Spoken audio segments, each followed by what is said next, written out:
Hello, welcome back to That Which Matters.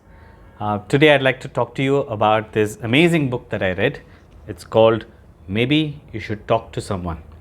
And this is a book that was recommended to me by a friend during a time of great difficulty that I was going through a few months ago. And it had a huge impact on me at that time. And I've written about this in my blog, so you could read about it from there as well. I'm not going to talk at length here about the impact it had. I thought I would read snippets from the book of some major themes or phrases or sentences that stood out for me and talk a little bit around them. So here's the first one.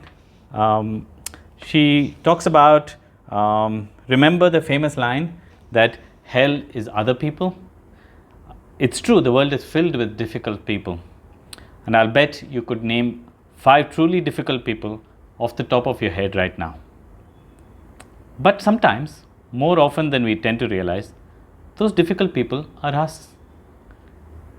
Sometimes we are the cause of our difficulties. And if we can step out of our own way, something astonishing happens. It's true, isn't it? We look around us and we find so many people who seem to make our life difficult. It could be our parent, it could be our neighbor, it could be our spouse, it could be our boss. I'm not saying I have difficulties with all of these people, I'm just giving them as examples over here. But these are potential relationships where we find that maybe some things are irritant and make our life hard and difficult, and we like to blame them for why things are difficult in our own life. And she's pointing out that sometimes maybe the difficulty is caused by ourselves, and I think there's great truth in this. And I would like to refer to another article that I've written in the blog called Sukoon Ki Talash Mein.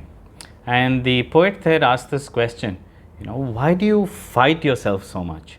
And I find that line really quite disturbing in some way, because it really hits home.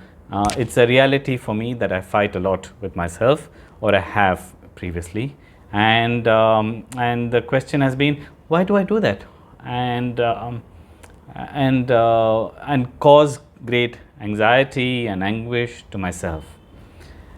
And I think there is this lovely thing that the Buddhist practice has, which is that when they do some meditation, that and a thought comes along, to not get frustrated and angry at that thought, but to simply say, thought, and to recognize it and let it go on its way. And I think there's something really important there to understand, and that is that thoughts and feelings are essentially transient. They are meant to come and to go. But I think somehow we manage to keep them inside us. We keep thoughts inside us and mull over them, create worry.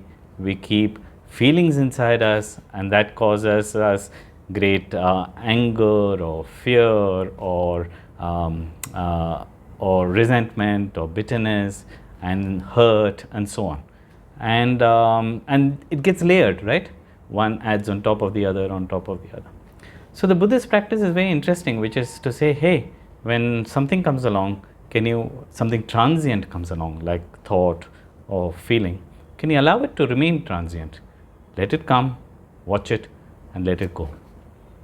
And I think often when people hear this, they say, but what shall I do with it? And that's exactly the loop, right? The wanting to do something about it is the cause of the difficulty. And I think this is the insight that comes from it, which is to say, not to bring in action on whatever thought or feeling there is, other than merely observing it, to say, there you are, another thought, another feeling, and to allow it to come, and to allow it to stay for the time that it will stay, and to go, and to not keep it inside for longer than it needs to be.